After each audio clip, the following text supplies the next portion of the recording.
காவலர்களால் தாக்கப்பட்டு உயிரிழந்த அஜித்குமாரின் மரணத்திற்கு நீதி கேட்டு திருச்சி சட்டக்கல்லூரி மாணவர்கள் 100க்கும் மேற்பட்டோர் ஆர்ப்பாட்டத்தில் ஈடுபட்டனர். அஜித்குமாரின் வழக்கில் விரைந்து தீர்ப்பு வழங்க வேண்டும், இந்த சம்பவத்தில் தொடர்புடைய காவலர்கள் மீது கடுமையான நடவடிக்கை எடுக்க வேண்டும் என்பன உள்ளிட்ட கோரிக்கைகளை வலியுறுத்தி திருச்சி சட்டக்கல்லூரி வளாகம் முன்பு மாணவ மாணவிகள் கண்டன கோஷங்களை எழுப்பினர்.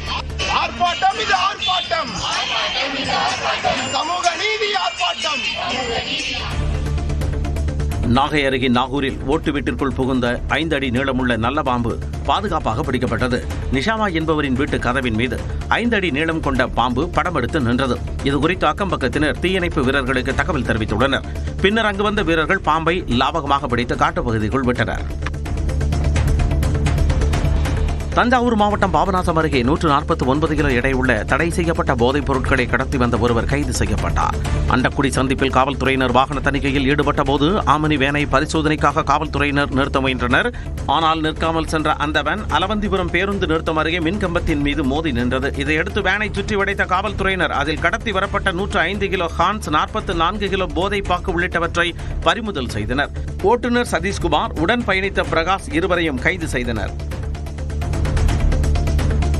ஈரோடு மாவட்ட ஆட்சியர் அலுவலகத்திற்கு கடிதம் மூலம் வெடிகுண்டு மிரட்டல் விடுக்கப்பட்டதை தொடர்ந்து மோப்பனாய் உதவியுடன் சோதனை நடைபெற்றது. வியாழக்கிழமை அன்று வந்த கடிதத்தை ஆட்சியரின் நேர்முக உதவியாளர் பிரித்து படித்தபோது இம்மாதத்தில் ஆட்சியர் அலுவலகத்தில் வெடிகுண்டு வெடிக்கும் என்று கூறப்பட்டிருந்தது. இதையடுத்து காவல்துறைக்கு தகவல் அளித்த நிலையில் வெடிகுண்டு தடுப்பு பிரிவினர் தீவிர சோதனையில் ஈடுபட்டனர். மேலும் கடிதம் எழுதிய நபர் யார் என்றும் விசாரணை மேற்கொண்டு வருகின்றனர். மதுரை மாவட்டம் மேலூர் அருகே காதலியை கூட்டு பாலியல் வன்கொடுமை செய்ய உதவியதாக காதலன் உட்பட 3 பேர் கைது செய்யப்பட்டனர். வல்லாளப்பட்டியைச் சேர்ந்த தீபன்ராஜ் என்பவர் அதே பகுதியைச் சேர்ந்த இளம்பெண் ஒருவரை காதலித்து வந்துள்ளார். இந்நிலையில் தீபன்ராஜும் இளம்பெண்ணும் தனிமையில் இருந்தபோது அங்கு வந்த தீபன்ராஜின் நண்பர்களான மதன், சுகுமாரன் ஆகியோர் இளம்பெண்ணை கூட்டு பாலியல் வன்கொடுமை செய்ததாக கூறப்படுகிறது. இதுகுறித்து பாதிக்கப்பட்ட பெண்ணின் பெற்றோர் அளித்த புகாரின் பேரில் தீபன்ராஜ் மற்றும் அவரது நண்பர்களான மதன், சுகுமாரன் ஆகியோரை மேலூர் மகளிர் போலீசார் கைது செய்து சிறையில் அடைத்தனர். வேலூர் மாவட்டம் குடியாத்தத்தில் குடியிருப்பு பகுதியில் தண்ணீர் தொட்டியில் விழுந்த 7 அடி நீள பாம்பை தீயணைப்புத் துறையினர் பாதுகாப்பாக மீட்டனர். அசோக் நகர் பகுதியில் 500க்கும் மேற்பட்ட பொதுமக்கள் வசித்து வரும் நிலையில் அப்பகுதியைச் சேர்ந்த சுசில் தாமஸ் என்பவருக்கு சொந்தமான வீட்டின் தண்ணீர் தொட்டியில் பாம்பு ஒன்று கிடந்துள்ளது. இதனையடுத்து சம்பவ இடத்திற்கு விரைந்த குடியாத்தம் தீயணைப்புத் துறையினர் சுமார் அரை மணி நேரம் போராடி தண்ணீர் தொட்டியில் இருந்த 7 அடி நீள பாம்பை மீட்டு வனத்துறையினரிடம் ஒப்படைத்தார். சென்னை அம்பத்தூரில் திருமண மண்டபத்தில் தவறவிட்ட 20 லட்சம் ரூபாய் மதிப்புள்ள வைரம் மற்றும் தங்க நகைகளை ஒப்படைத்த ஊழியருக்கு உரிமையாளர் அரை சவரன் தங்க மோதிரம் அணிவித்து நன்றி கூறினார். திருவேற்காடு அருகே உள்ள தனியார் திருமண மண்டபத்தில் கடந்த 27ஆம் தேதி அயப்பாக்கத்தைச் சேர்ந்த சரவணன் என்பவரின் மகன் திருமண வரவேற்பு நடைபெற்றது. அன்றைய தினம் 20 லட்சம் ரூபாய் மதிப்புள்ள தங்கம் மற்றும் வைர நகைகளை சரவணனின் உறவினர் ராமகிருஷ்ணன் மண்டபத்திலேயே வைத்துவிட்டு சென்றதாக கூறப்படுகிறது. இதனை மண்டபத்தின் ஊழியர் ஜெயமணி எடுத்து ஆவடி காவல் ஆணையரகத்தில் ஒப்படைத்துள்ளார். இதனையடுத்து அவரது நேர்மையை பாராட்டும் விதமாக 4 கிராம் தங்க மோதிரம் அணிவித்து ராமகிருஷ்ணன் பாராட்டினார். இதனைத் தொடர்ந்து ஆவடி காவல் துணை ஆணையர் ஐமன் ஜமால் ஜெயமணிக்கு சால்வை அணிவித்து வாழ்த்து தெரிவித்தார். தருமபுரி மாவட்டம் எண்டப்பட்டி அருகே ஷேர் ஆட்டோ சாலையில் கவிழ்ந்து விபத்திற்குள்ளானதில் ஒரு குழந்தை மற்றும் 6 பெண்கள் உள்ளிட்ட 7 பேர் காயமடைந்தனர். எஸ்பி ரோடு பகுதியைச் சேர்ந்த கஜேந்திரன் என்பவர் பாப்பாரப்பட்டியில் இருந்து ஒரு குழந்தை மற்றும் 6 பெண்களை ஏற்றிக்கொண்டு தருமபுரிக்கு சென்றார். அப்போது ஓட்டுநர் கஜேந்திரன் மதுபோதையில் ஆட்டோவை தாறுமாறாக ஓட்டிச் சென்றதால் கட்டுப்பாட்டை இழந்த ஆட்டோ சாலையில் தலைக்குப்புற கவிழ்ந்தது. இந்த விபத்தில் ஆட்டோவில் பயணித்த ஒரு குழந்தை உட்பட 6 பெண்களும் காயமடைந்தனர். இந்நிலையில் போதையில் இருந்த ஓட்டுநர் கஜேந்திரன் தப்ப முயன்ற போது பொதுமக்கள் அவரை சுற்றி வளைத்து தர்ம அடி கொடுத்தனர். நாகப்பட்டினம் மாவட்டம் வேளாங்கண்ணியில் சுற்றுலா பயணிகள் மற்றும் பக்தர்களுக்கு இடையூறாக இருந்ததாக சாலை ஓரம் இருந்த கடைகளை பேரூராட்சி நிர்வாகத்தினர் அப்புறப்படுத்தினர். வேளாங்கண்ணி பேராலயத்தின் எதிரே பொது இடங்களை ஆக்கிரமித்து வைக்கப்பட்டிருந்த மெழுகுவர்த்தி கடைகள், பழக்கடைகள், ஜூஸ் கடைகள், சிற்றுண்டி விடுதிகளை அதிகாரிகள் அப்புறப்படுத்தினர். பேராலயம் வழியாக செல்லும் கடற்கரை சாலை, ஆரியநாட்டு தெரு பகுதிகளிலும் ஆக்கிரமிப்புகள் அகற்றப்பட்ட போது கடை உரிமையாளர்களுக்கும் அதிகாரிகளுக்கும் இடையே வாக்குவாதம் ஏற்பட்டது. சென்னை கொடுங்கையூரில் வலி நிவாரண மாத்திரைகளை போதைக்காக விற்பனை செய்த நபர் கைது செய்யப்பட்டார். ஆர்பி நகர் சுடுகாடு அருகே ரோந்து சென்ற காவல்துறையினர் சந்தேகத்திற்கிடமான வகையில் நின்றிருந்த நபரை பிடித்து விசாரித்தனர். அப்போது அவர் அதே பகுதியைச் சேர்ந்த 19 வயதான குருமூர்த்தி என்பதும் அவரிடம் 60 வலி நிவாரண மாத்திரைகள் இருப்பதும் தெரிய வந்தது. இதனையடுத்து மாத்திரைகளை பறிமுதல் செய்த காவல்துறையினர் அவரை கைது செய்து சிறையில் அடைத்தனர்.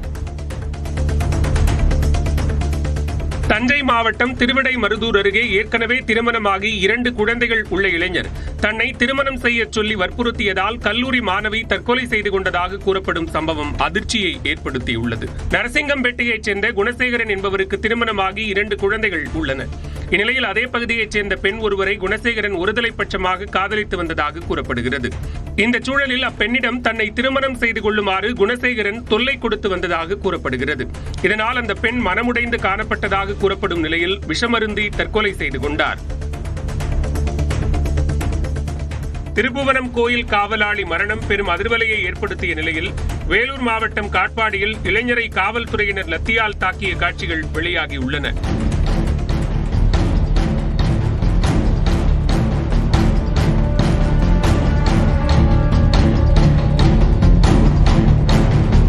பிரம்மபுரம் காவல் நிலையத்தில் பணிபுரிந்து வரும் உதவி ஆய்வாளர் கார்த்திக் செல்வம் கடந்த 25ஆம் தேதி இரவு நேர ரோந்து சென்றிருந்தார். அப்போது காட்பாடி தனியார் கல்லூரி அருகே சந்தேகத்திற்கிடமான வகையில் நின்றிருந்த இளைஞரை அழைத்து விசாரித்துள்ளார். அப்போது அவர் முன்னுக்கு பின் முரணாக பதிலளித்ததாக கூறப்படும் நிலையில் இளைஞரை செல்வம் லத்தியால் சரமாரியாக தாக்கியுள்ளார்.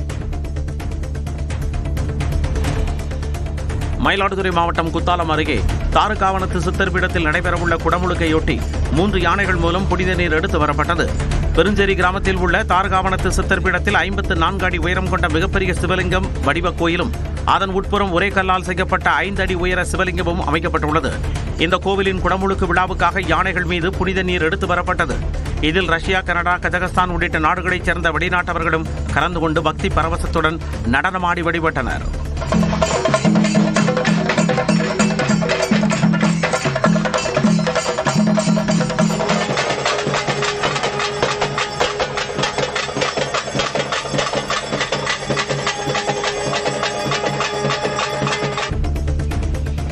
தஞ்சையில் இதுவரை 10,000 ஏக்கரில் குறுவை சாகுபடி பணிகள் நடைபெற்றுள்ளதாக வேளாண் அதிகாரிகள் தெரிவித்துள்ளனர்.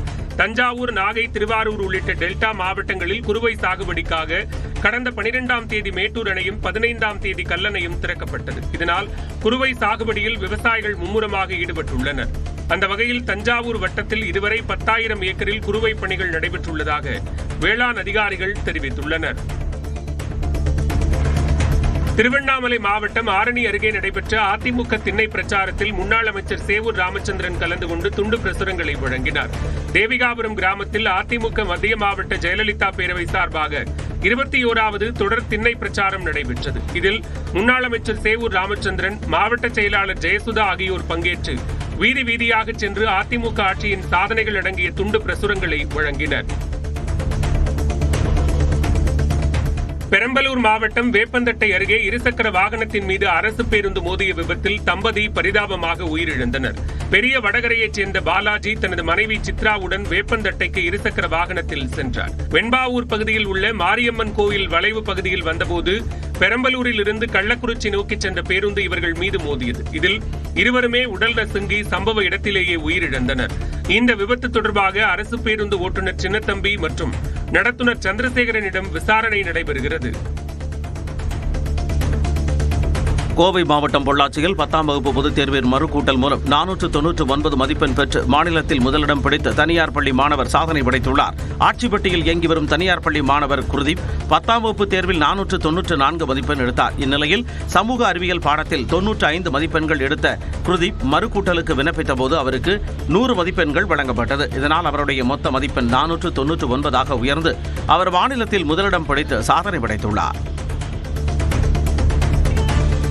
ராமநாதபுரம் மாவட்டத்தில் ஆசிரியர்களுக்கான பொது கலந்தாய்வில் தனக்கு முன்னுரிமை மறுக்கப்படுவதாக கூறி ஆசிரியர் ஒருவர் பள்ளி வளாகத்திற்குள் உடலில் பெட்ரோல் ஊற்றி தற்கொலைக்கு முயன்ற சம்பவம் பெரும் பரபரப்பை ஏற்படுத்தியது.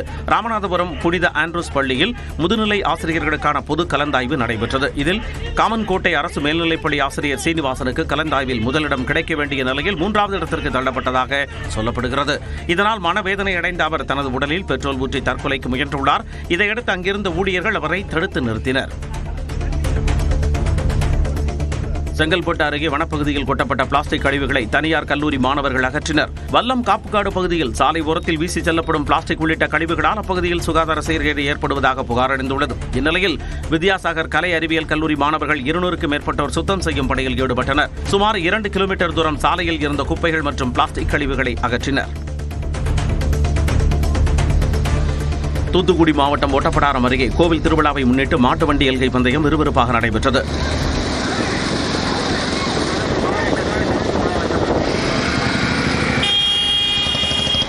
எப்போதும் என்றான் கிராமத்தில் சந்தனமாரியம்மன் காளியம்மன் கோவில் விழாவுக்காக பெரிய மாடு, பூஞ்சிட்டு, தேஞ்சிட்டு என 3 பிரிவுகளில் போட்டி நடத்தப்பட்டது. இதில் 55ற்கும் மேற்பட்ட மாட்டு வண்டிகள் பங்கேற்று சாலைகளில் சீறி பாய்ந்து ஓடின. இதில் வெற்றி பெற்ற மாட்டு வண்டியின் உரிமையாளருக்கும் சாரதிகளுக்கும் பரிசு தொகை வழங்கப்பட்டது.